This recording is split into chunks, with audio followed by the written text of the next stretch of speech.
With the murders of 2 young men in the first 48 hours of the new year, attention is once again turned to Calgary's Somali Canadian community. On a recent day, I visited with some members of this 5,000-strong community to hear about their dreams for the future, their fears for their youth, and their place in our bustling city.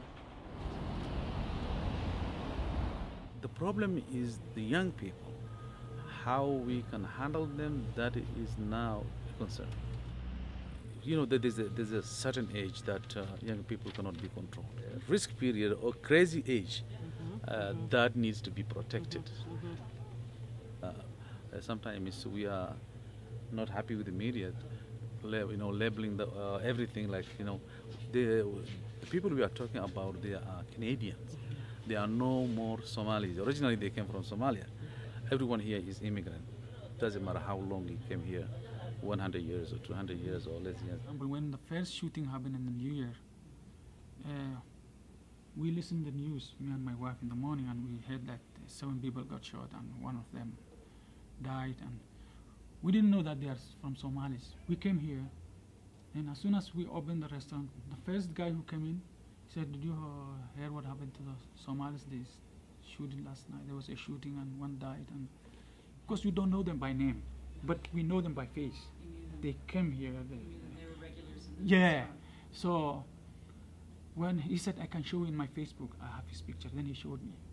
So I said, "Oh, I know him, this guy."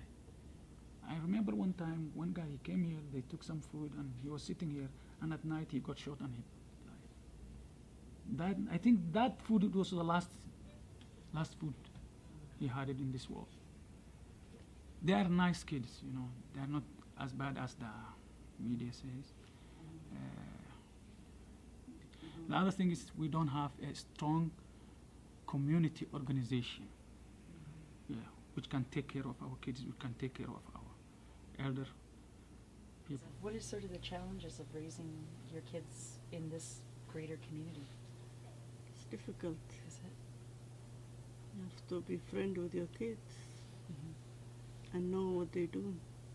Like as a parent, we don't drink, we don't smoke, we don't do drugs. So you want to be a role model to your own children? Of course, my country, that's the culture. If somebody is smoking or drinking, even my religion doesn't allow us to do that, but our kids are doing it.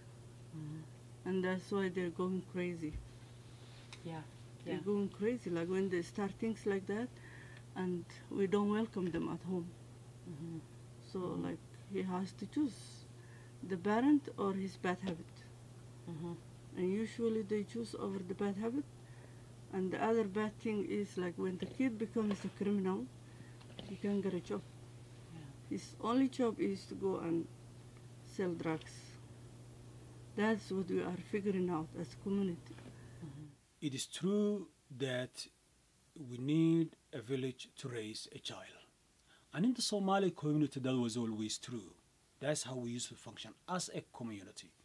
And the parents, we know that the Somali parents are under huge difficulty. Some of the problems is that many of them are new. Some of the households are actually headed by single parents, especially women.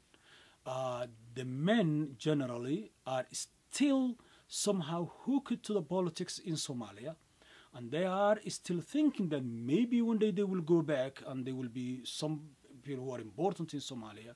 So they seem to be doing a lot of that and not completely integrating into the general society. It's the women and the children who are doing this mostly. So to help those families and to spend a little bit more time with their children, we are succeeding, definitely we are succeeding, both in business and in profession. But that success should not mean that we leave quite a large portion of our community behind.